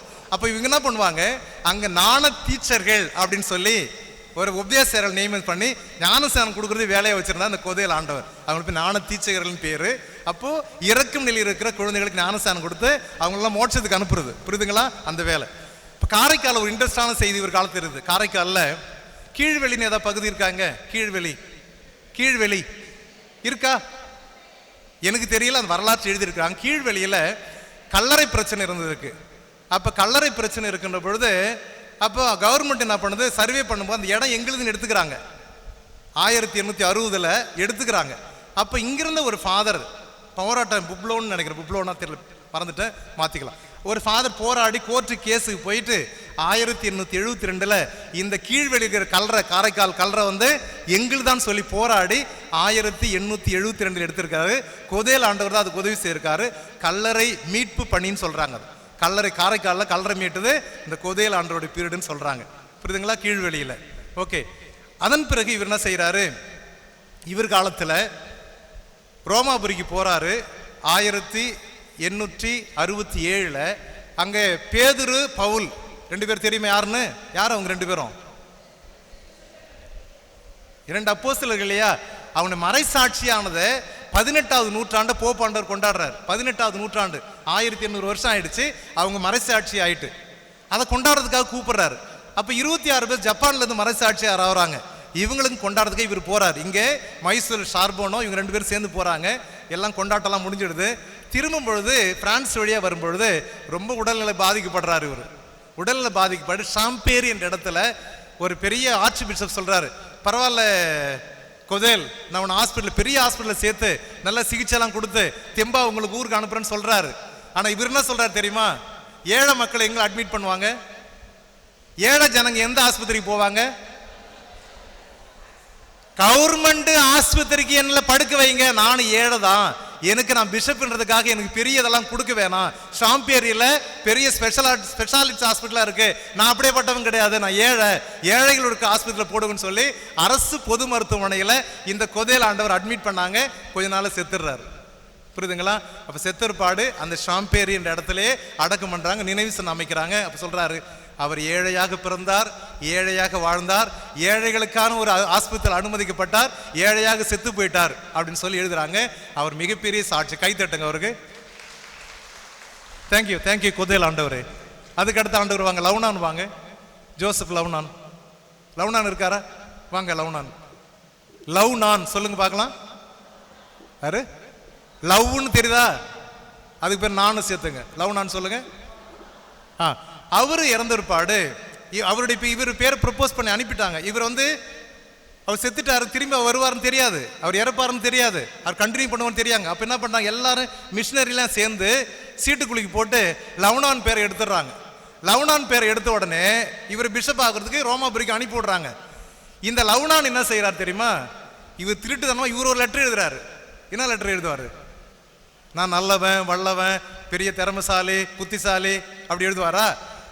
அவருக்கு எதிராக ஒரு லெட்டர் எழுதி, இந்த லவ்னான்ற மோசமானவன், அயோக்கியன், பொம்பளை பொறுக்கி, குடிகாரன், அவன் இவன் இவரே லெட்டர் எழுதி ரோமாபுரிக்கு அனுப்பி, தயவு செய்து இப்படிப்பட்ட ஒரு ஆளை பிஷப்பா ஆக்காதீங்கன்னு சொல்லி இவரே எழுதிடுறாரு. இவருக்கு எதிராக வேற யாருக்கும் எழுதல, புரியுதுங்களா?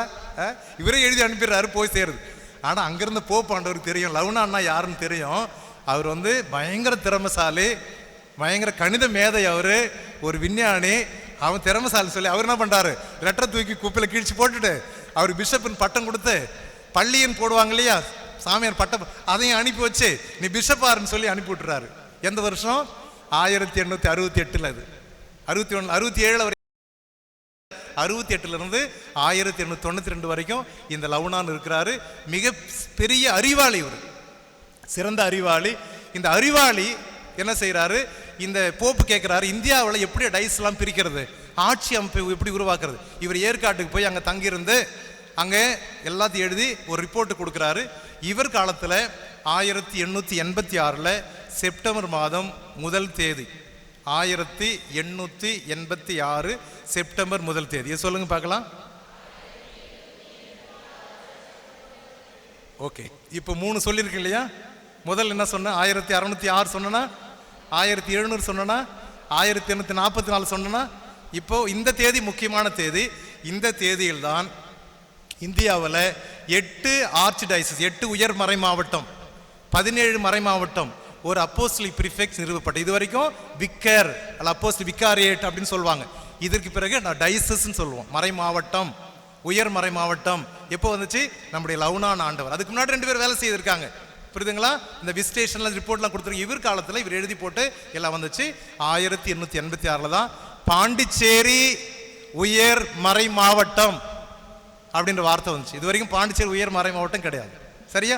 ஆர்ச் டைசஸ் 8 ஆர்ச் டைசஸ் இந்தியாவில் கொடுக்குறாங்க, 17 டைஸ் கொடுக்குறாங்க, ஒரு அப்போஸ்தலிக் விக்கரை மலாக்காவில் கொடுக்குறாங்க. இதெல்லாம் சேர்ந்து இந்தியாவில் ஒரு ஆட்சி அமைப்பு முறை உருவாகுது.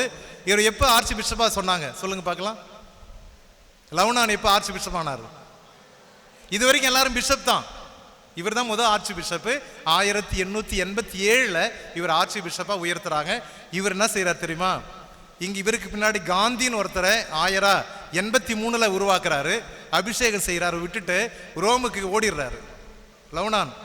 ஏன் ரோமுக்கு போனார் தெரியுமா? போப்புக்கு பின்னாடி நிறைய பேர், போப்பு ஒரு முக்கியமான விஷயம்லாம் இருக்கும்போது, நிகழ்ச்சி நடந்தும் போது கூட 2-3 பிஷப்ஸ் எல்லாம் நிற்பாங்க, பார்த்துக்கிறீங்களா?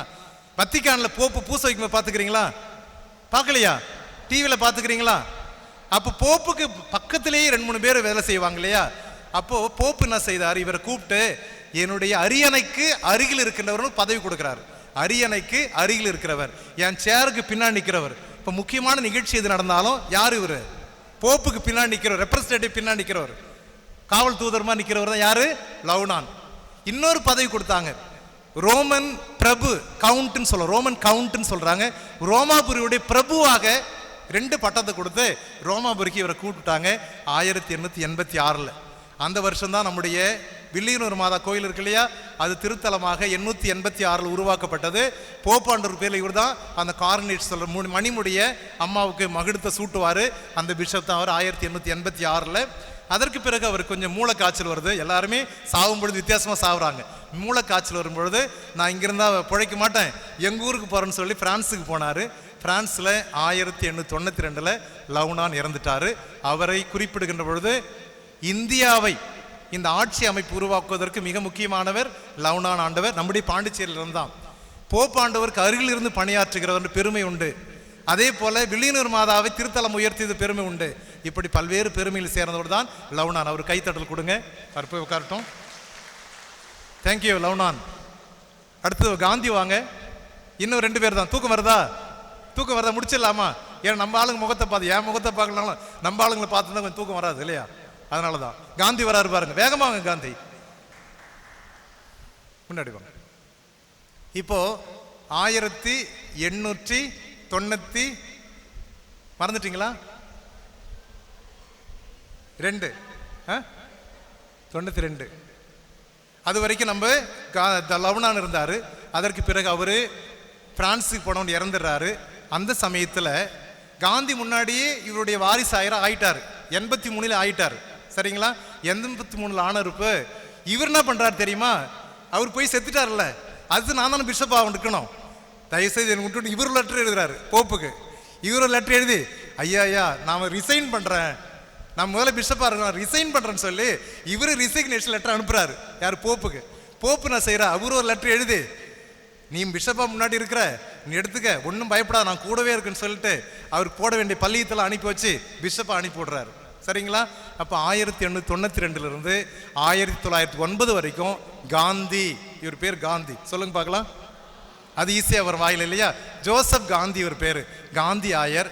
இவருடைய பெரிய மாபெரும் திட்டங்கள். இவரை புனிதரான்னு சொல்லுவாங்க, மக்கள்லாம் சொல்லுவாங்க ஒரு புனிதர். இவர் ஏன் புனிதர்னு சொன்னா, இந்த சேலம் பக்கத்தில் கோனேரிப்பட்டின்னு ஒரு இடம் இருக்கு, பின்தங்கிய பகுதி, ஏழை மக்கள். இப்போ வளர்ந்துரு கோனேரிப்பட்டி, ஆத்தூர் பகுதி, ஆத்தூர், சேலம், தலைவாசல் கேள்விப்பட்டிருப்பீங்க. இதெல்லாம் இந்து மக்கள் வாழ்ந்த பகுதி, ஏழை மக்கள். அங்கே மிஷினரியா இருந்திருக்கிறார், அங்கே கோயில் கட்டிருக்காரு, அங்கேயே தங்கிட்டார். அந்த மக்களை ரொம்ப பிடிக்கும் இவருக்கு, காந்திக்கு. அதனால அப்படிப்பட்ட புனிதமான குருன்னு சொல்லி காந்தி சொல்லுவாங்க. இப்போ இவர் இறந்திருப்பாடு போப்பு சொன்னதால் கீழ்ப்படிந்து இந்த பேராயர் பொறுப்பு எடுத்துக்கிட்டாரு. எடுத்திருப்பாடு என்ன செய்யறாரு, இங்க பல்வேறு பிரச்சனைகள் இருக்குது, கல்விக்காக முக்கியத்துவம் கொடுக்கிறார். கல்வி பணி, அந்த சமயத்தில் கல்வியெல்லாம் கிடையாது நம்ம மக்களுக்கு, கல்வி பணிக்காக ஒரு முக்கியத்துவம் கொடுக்கிற ஒரு ஆயரா இருந்தாரு. அதன் சமயத்தில் இந்திய சுதந்திரத்துக்காக போராட்டம் நடக்குது. ஆங்கிலேய பகுதியெல்லாம் இங்கே விடுதலை போராட்டம். நம்ம சுதந்திர போராட்டம் தெரியுமா? உங்களுக்கும் தெரியாது, எனக்கும் தெரியும். நம்ம தலை மட்டும் ஆட்டுவோம், புத்தகத்தெல்லாம் படிச்சிருக்கோம். நாமளே போராளிகள், சுதந்திர போராளிகளை, நம்ம தியாகிகளை. நம்ம ஒருவேளை தாத்தா யாராவது ஒருத்தர் 2 பேர் இருந்திருப்பாங்க, சம்பளம் இதெல்லாம் பென்ஷன்லாம் வாங்கி இருந்திருப்பாங்க. அப்போ ஆங்கிலேய பகுதியில் இங்கே சுதந்திர போராட்டம் நடக்குது. அப்போ அவங்க என்ன சொல்றாங்க, இந்த மிஷினரிகள் எல்லாம் எங்களுக்கு எதிரானவங்கன்னு சொல்லி பிரெஞ்சு மிஷினரிகள் எதிராக செயல்படுறாங்க. பாண்டிச்சேரிக்குள்ள போனீங்கன்னா அங்கே ஜாதி மோதல் இருக்குது. ஜாதி கிறிஸ்தவர்களுக்கும் தாழ்த்தப்பட்ட ஜாதி கிறிஸ்தவர்களுக்கும் அங்கே சண்டை பயங்கரமா இருக்கு. அது பிறகு அடுத்த செக்ஷன்ல அந்த விழாவரை சொல்றேன் அந்த விஷயம்லாம். இந்த சண்டை நடக்குது. எனவே இவர் கடைசி காலம் மிகவும் மோசமான காலம்னு சொல்றாங்க. இவர் காலத்துல தான் நம்முடைய இறுதியாண்டவர் கோயில் இருக்கு இல்லையா, அந்த இறுதியாண்டவர் பக்தி முயற்சி யார் கொண்டு வந்ததுன்னா காந்தி தான். அந்த கோயிலை கட்டினவர் 1907 அபிஷேகம் செய்து 1908 திருஇறுதி ஆண்டவர் கோயிலை பக்தி அந்த பங்கை உருவாக்குனவர் நம்முடைய காந்தி அடிகள் தான், காந்தி ஆயர் தான். அதே போல நம்முடைய இப்படி எந்த பிரச்சனைகள்லாம் வரும்பொழுது தீர்வு கண்டவரும் அவர் தான். ஏற்காடுல அவர் பேர்ல ஜான் ஜோஸ் எஸ்டேட்னு ஒரு ஏற்காடு ப்ராப்பர்ட்டி இருக்குது, அவர் பேர்ல தான் வாங்கினது. இப்படி பல்வேறு பணிகளை செய்தவர். கல்வி பணிக்கு மிக முக்கியத்துவம் கொடுத்தவர் தான் காந்தி ஆண்டவர். அவர் 1908 உதகையில் ஒரு மீட்டிங் நடக்குது, மீட்டிங் அட்டன் பண்ணுறாரு, உடம்பு சரியில்லை, திரும்பி வராரு. ஏற்காட்டுக்கு போகும்போது அங்கே ஏற்காட்டில் இறந்துடுறாரு. 1909 ஆண்டு அவர் ஏற்காட்டில் இறந்தவர் சொல்கிறாரு, நான் சாவறதுக்கு முன்னாடி என்னுடைய பிரதர்ஸ், என்னுடைய சகோதரர்கள் மத்தியில் போய் சாகணும், என் சாமியார்களோட நான் சாகணும் அப்படின்னு சொல்லி ஆசைப்படுறாரு. ஆனால் 2 நாள் இறந்துறதால அவர் கொண்டு வந்து இங்கே அடக்கம் பண்ணுறாங்க. காந்தி ஆண்டவர் கைத்தட்டவும் புனிதமான ஒருத்தவர், எல்லாரும் நேசிக்கப்பட்டவர். தேங்க்யூப்பா, தேங்க்யூ காந்தி. முறையில் வாங்க, எங்கள் புகழ் வருவார்னு நினைக்கிறேன். வின்சென்ட் பால் சபை புகழ் இருக்காரா? போயிட்டாரா? பரவாயில்ல, விடுங்க, பரவாயில்ல. இப்போ முறையில் ஆண்டவர், இவருக்கு அடுத்து வர ஒரு முறையில் என்பவர் 1909 1930 வரைக்கும் முறையில் இருக்கிறாரு. இந்த முறையிலும் மிகவும் இவர் பிஷப்பா இந்த கத்தீட்ரல் சர்ச்சில் ஒரு அபிஷேக விழா நடக்குது. ஆனால் பெஞ்சு எல்லாம் காலியே கிடக்குது. இந்த பெஞ்சு எல்லாம் காலி, இங்க சுத்தமா ஆளுங்களே கிடையாது. பிஷப்ஸ் ஒரு 8-9 பிஷப்ஸ் இருக்கிறாங்க. இவருக்கு பிஷப் அருட்பொழிவு நடத்தணும் இப்ப, ஆனா மக்களே கிடையாது. ஏன்னு சொல்லுங்க, கோயில்ல ஆள் கிடையாது. கத்தீட்ரல்ல முறையில் அபிஷேகம் செய்யும் போது ஏன்? யாராவது தெரிஞ்சுங்க சொல்லுங்களேன். மதியானம் பிரியாணி 2 பிரியாணி கொடுக்க சொல்றேன் உங்களுக்கு. கைத்தட்டல் கொடுங்க. 2-3 அக்காங்க நல்லா சொன்னாங்க. எனக்கு ஜாதிய மோதல்களால், ஜாதிய பிரச்சனையால கத்தீட்ரல் வெறிச்சோடி கிடந்தது அப்படின்னு சொல்லி அங்க எழுதுறாங்க.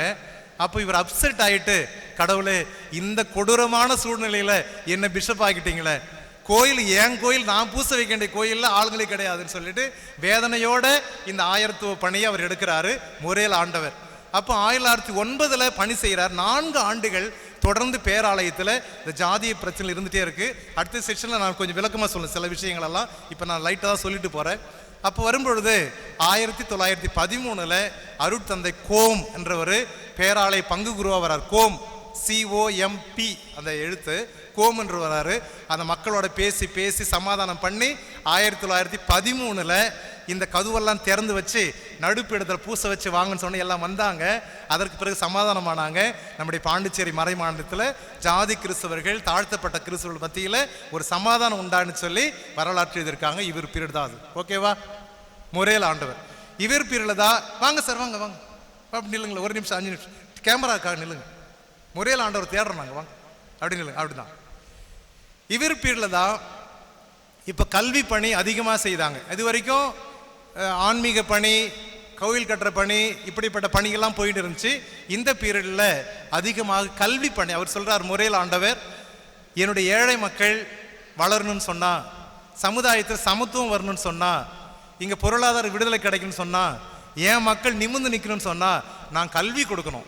அதனால எல்லா கிராமங்கள்லையும் ஆரம்ப பள்ளிக்கூடங்கள் நிறுவனம் சொல்லி, அப்போ அங்கே துருகின் என்ற ஒரு கடலூரில் ஒரு சாமியார் இருக்காரு. இங்கே டஃபின்னு ஒரு சாமி. டஃபி வந்தாரா? டஃபி எங்கே இருக்கிறாரு? Duffy where is he? இங்கே வர சொல்லுங்க. அவரு பக்கத்தில், மொரேல் பக்கத்தில் போயிட்டாரா அவரு? ஓகே, டஃபி டஃபின்றவர் தான் இந்த சமுதாயத்தினுடைய விடுதலை. அதுக்கு முன்னாடி துருகின் 1908 துருகின் என்றவர் கடலூரில் ஒரு பள்ளிக்கூடம் ஆரம்பிக்கிறாரு. அது சாதாரண மக்களுடைய பள்ளிக்கூடம், தாழ்த்தப்பட்ட மக்களுக்குரிய பள்ளிக்கூடம். ஏன்னா அதில் எல்லா விதமான கல்வி கொடுக்கப்பட்டது. அது தமிழ்நாட்டில் பிரசிடென்சி ஆஃப் மெட்ராஸில் பெஸ்ட் ஸ்கூல் அவார்டு வாங்கிச்சு 2 வருஷத்தில். ஏன்னா டஃபி என்ன செய்கிறாரு, இந்த பள்ளிக்கூடத்து மாடல் எடுத்துட்டு இந்த மிஷன் முழுசும் ஏறக்குறைய 160 பள்ளிக்கூடங்களை நிறுவுறாங்க. அந்த பள்ளிக்கூடத்தின் வழியாக தான் ஆன்மீக விடுதலை, பொருளாதார விடுதலை, சமூக விடுதலை, சமத்துவ உரிமை விடுதலை எல்லாம் கொடுக்கறது இந்த கல்விக்கூடங்கள் வழியான்னு சொல்லி மொரேல் காலத்தில் தான் இது அழகாக நிறைவேறிச்சு. 1930 வரைக்கும். அவர் 68 வயசு வரும்போது ரெசிக்னேஷன் லெட்டர் கொடுக்குறாரு. எல்லாம் கேட்குறாங்க, 68 வயசு தானே, இன்னும் 75 வரைக்கும் நீ பிஷப்பா கம்பா இருக்கலாமே அப்படின்னு சொல்லும்போது அவர் சொல்கிறாரு, என் கீழ்த்தரமான வாழ்க்கையை பற்றி நான் அழுகுறதுக்கே எனக்கு நேரம் இல்லை, ரிட்டையர்ட் ஆகிட்டு ரிசைன் பண்ணி நான் போய் அழ போகிறேன். சொல்கிறதா புரியுதுங்களா? என்னுடைய வாழ்க்கையை பற்றி அழுவதற்கு எனக்கு நேர அவகாசம் தேவைப்படுகிறது, எனவே நான் ரிசைன் பண்ணுறேன்னு சொல்லிட்டு 68வது வயசில் மொரேல் ரிசைன் பண்ணுறாரு. அந்த ரிசைன் பண்ணும்பொழுது சேலம் மறை மாவட்டம் 1930 சேலம் மறை மாவட்டத்தை உருவாக்குறாரு. அதுக்கு முன்னாடி 1899 கும்பகோணம் உருவாயிடுச்சு, நான் சொல்ல மறந்துட்டேன். இப்போ சேலத்தை பிரித்து கொடுத்துட்டாரு. இங்கே கோலாஸ்ன்றவரை தன்னுடைய வாரிசாயரா திண்டிவனத்தை பணி செய்கிற கோலாஸை கொண்டு வராரு. கொண்டு வந்திருப்பாடு ஏற்காட்டில் போய் 10 வருஷம் இருந்து ஆன்ம சோதனை செய்து அழுது புலம்பி தன்னுடைய வாழ்க்கையை சீர்படுத்திக்கிட்டாரு. அங்கே வந்து நம்முடைய காஃபி எஸ்டேட்டில் வேலை செய்தார். க்ளூனி அருட் சகோதரர்களுக்கு ஆன்ம குருவா 10 வருஷம் இருந்தார். அதற்கு பெங்களூரில் மார்த்தாஸ் மருத்துவமனையில் தங்கிட்டு 1948 இந்த மொரேல் ஆண்டவர் இறந்துட்டார். மொரேல் ஆண்டவர் கைத்தட்டல் கொடுப்போம். Thank you sir, thank you. கடைசியாக வாங்க கோலாஸ். கோலாஸ் ஒரு பெரிய ஆள் நமக்கு. ஃபாதர் எனக்கு ஒரு 5 மினிட்ஸ் தரீங்களா? 5 minutes, I will finish it. வாங்க கோலாஸ் வாங்க. கோலாஸ் மாதிரியே இருக்கிறீங்க, நீங்கள் சிரிச்சிட்டே இருக்கிறீங்க. அவருக்கு பேர் கனிவும் புன்முறுவலும் கொண்டவர்னு அவர் எழுதியிருக்காங்க. கனிவும் புன்முறுவல் கொண்டவர் கோலாஸ். இவர் இருக்காங்க, இந்த முகத்தில் இருக்கா அப்படி? ஓகே.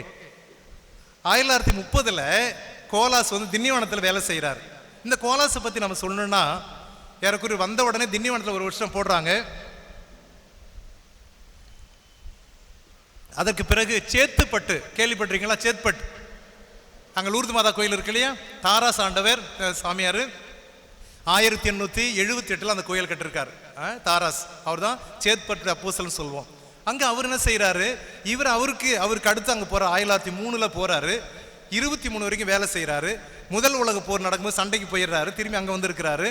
இந்த சேத்துப்பட்டு பகுதி முழுவதுமே 53 கிராமங்கள் இருந்த பகுதி.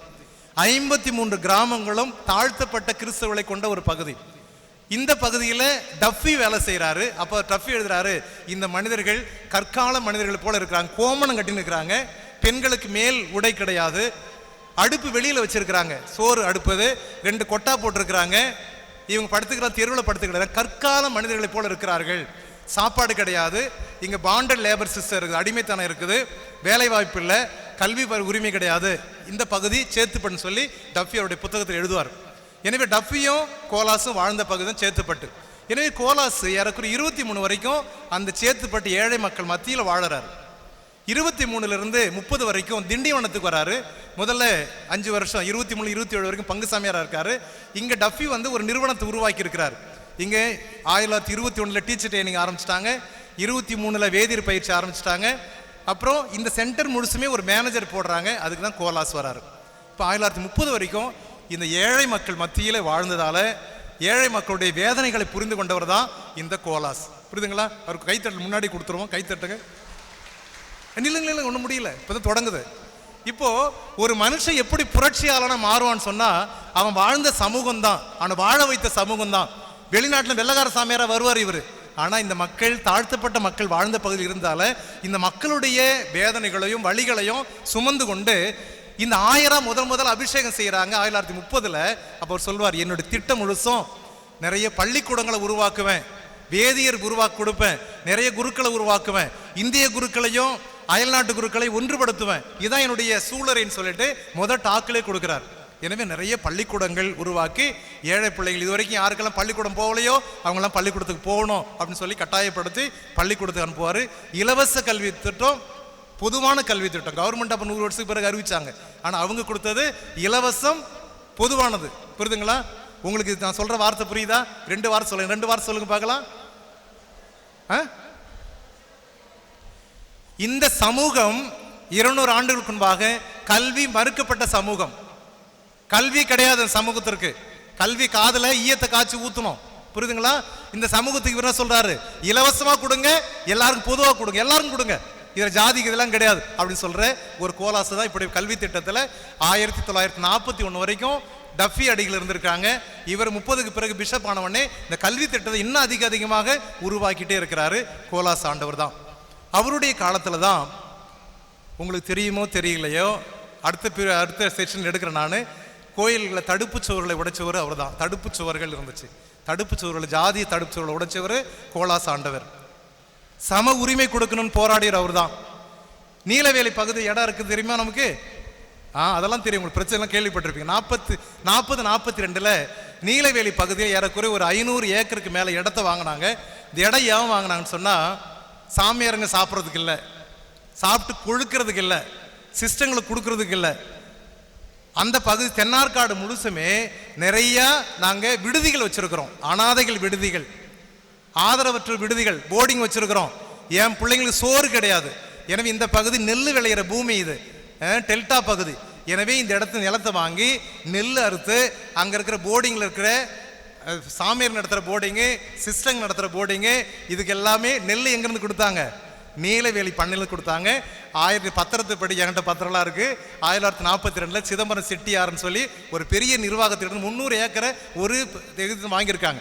காசு கொடுத்து வாங்கினது, நான் திருப்பி சொல்றேன், இது காசு கொடுத்து வாங்கின ஒரு பகுதி தான் நீலவேலி. யாரா இங்க வந்திருந்தாங்கன்னா, நாங்களே எங்க அப்பா மூதாதை சம்பாரிச்சான்னு சொன்னா தப்பு. அது அதில் கோலாஸ் ஆண்டவர் தான் அப்படிப்பட்ட ஒரு பெரிய சொத்தை இந்த இடத்துல உருவாக்கி ஏழைகளுக்கு சோறு போடணும், அவ்வளோதான், வேற ஒன்றும் இல்லை. அதனால அவருக்கு என்ன பேர் தெரியுமா? பரக்கோலாஸ்ன்னு பேர். இந்த ஆயருக்கு பரக்கோலாஸ். சுவர்களை உடைச்சாரு, கல்வியை உருவாக்கினாரு, ஏழைகளுக்கு சோறு போட்டார், பரக்கோலாஸ் பேர் வச்சாங்க. அவர் 1955 எல்லாவற்றையும் உருவாக்கி ராயப்ப நம்புரோஸ் என்ற ஆயரிடம், இந்திய ஆயரிடம் ஒப்படைத்து விட்டு மார்த்தா மருத்துவமனையில் பெங்களூரில் போய் ரெஸ்ட் எடுத்தார். அதற்கு பிறகு 1969 கோலாஸ் ஆயர் இருந்தார். இதோட இவருடைய அத்தியாயம் முடிந்து விட்டது. கோலாஸ் நன்றி சொல்லலாமா? வாழ்த்துக்கள், நன்றி. மிகப்பெரிய புரட்சியாளர். 1932 மைனஸ் செமினார், கடலூரில் ஒரு மைனஸ் செமினார் ஆரம்பிச்சு எல்லா ஜாதியும் இங்கே இருக்கலாம்னு சொல்லி செமினாரில் சேர்த்துறவர் தான். குருத்துவத்தை எல்லாரும் கொண்டு வந்தவர் கோலாஸ் ஆண்டவர். சம உரிமை கொடுத்தவர். எல்லாம் முடிச்சு புரியுதுங்களா உங்களுக்கு? அதனால தான் இப்படிப்பட்டவராக இருக்கார் இவர். எனவே இதோட நம்ம ஒரு சின்ன பிரேக்குக்கு போகலாம். அடுத்தது அவங்க சந்திச்ச சில சவால்கள், பிரச்சனைகள், அதை எப்படி நம்முடைய வாழ்க்கை கொண்டு வரலாம்னு சொல்லி பார்க்கலாம். ஓகேவா? தூக்கலாம் போயிடுச்சா? டீனோடனே உஷாராயிட்டீங்க. Very good, thank you.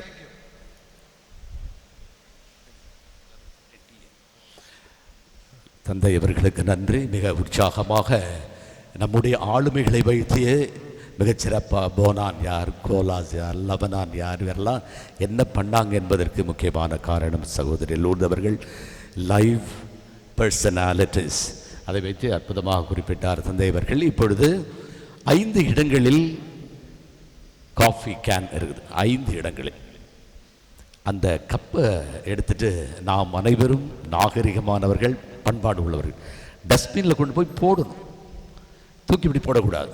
நான் ஏற்கனவே உங்களுக்கு சொல்லியிருக்கிறேன், பேரறிஞர் அண்ணா முதல்வராக இருந்தபோது பிரான்ஸுக்கு போனார். ஐஃபில் டவர் நிறைய பேர் பார்த்துருப்பீங்க. என்ன பண்ணார், யாரும் சாக்லேட் கொடுத்தாங்க, சாப்பிட்டு நம்ம நாட்டில் போகிற மாதிரி போட்டார். எல்கேஜி நடக்கவே தெரியாத ஒரு பையன், அந்த பையன் என்ன பண்ணால் நேராக போனால் அவங்க அம்மா கையை விட்டுட்டு அண்ணாதுரை போட்ட பேப்பரை எடுத்து டஸ்ட்பினில் கொண்டு போட்டானா. அண்ணாதுரை தன்னுடைய குறிப்பேட்டில் எழுதுகிறார், நான் தமிழகத்தின் முதல்வராக இருந்தேன், சுத்தத்தை பற்றி சொல்லிக்கொள்ள ஒரு சிறுவன், மூக்கு சளி ஒழிவுக்கிட்டது ஒரு சிறுவன் எனக்கு சொல்லிக் கொடுத்து விட்டான் என்று மிக அற்புதமான ஒரு செய்தியை அவர் சொல்லியிருக்கிறார். அதையும் நான் உங்களுக்கு சொல்லுகிறேன். நீங்கள் சொன்னால் கேட்பீர்கள், எனக்கு நன்றாக. நீங்கள் வந்த பவனி, நீங்கள் வந்த அமைதி, அதையெல்லாம் பார்க்கின்றது பெருமையாக இருக்கிறது, கர்வத்தோடு இருக்கிறது ஒரு திரு அவையினுடைய முதன்மை பொறுப்பாளர் என்ற முறையில். ஆகவே 5 இடங்களில் இருக்கின்றன. 5 இடங்களிலும் நீங்கள் அந்த தேநீர் அருந்துவிட்டு அந்த கப்பை கொண்டு போய் டஸ்ட்பினில் போட்டுட்டு மறுபடியும் நீங்கள் வாருங்கள். சரியாக 12:15க்கு முடித்த பிற்பாடு எக்ஸிபிஷன் ரொம்ப அருமையாக செய்திருக்கிறார் சகோதரிகள், மிக அருமையாக உள்ள பார்க்கணும். கண்களை மட்டும் திறந்து ஓப்பன் யுவர் ஐஸ் அப்படின்னு சொல்லுவாங்க. எல்கேஜியில் பிள்ளைங்கள்லாம் நம்ம இப்படி திறப்பாங்க கண்ணை, பயமாக இருக்கும். ஓப்பன் யுவர் ஐஸ் அப்படின்னு பார்த்தீங்கன்னா போகும்போதே நெகிழி பதாகைகள் இருக்கின்றன 2 பக்கத்துலேயும்.